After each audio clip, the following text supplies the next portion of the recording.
네, 안녕하세요. 저는 김영감네 채널의 막내를 맡고 있고 법률 사무원이 되기 위해 공부 중인 학생입니다.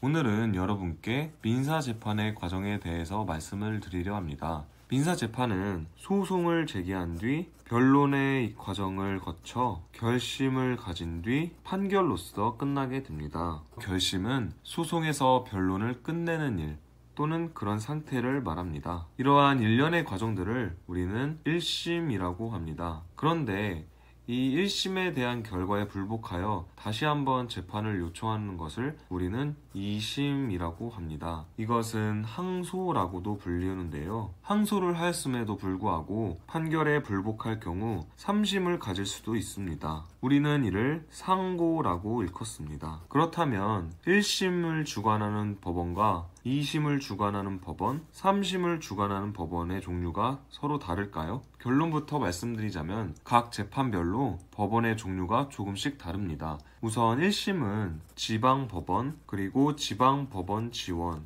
시군 법원이 있습니다. 2심은 고등법원과 지방법원이 있습니다.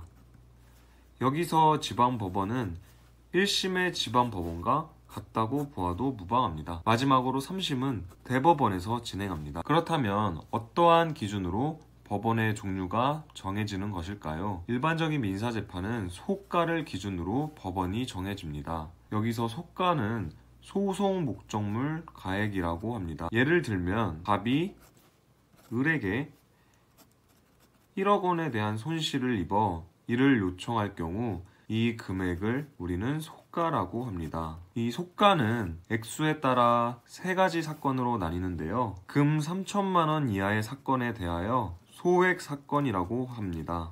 두 번째로는 3천만 원을 초과하고 2억 원 이하일 경우 단독 사건이라고 합니다. 마지막으로 2억 원을 초과할 경우 합의 사건이라고 합니다. 자, 이제 이 사건의 종류에 따라 어느 법원으로 갈지가 정해지는 것인데요. 일반적으로 시군 법원에서 소액 사건을 담당합니다. 다음 2심에서는 고등법원은 합의 사건을 담당하며 지방법원의 경우에는 소액 사건과 단독 사건을 담당합니다.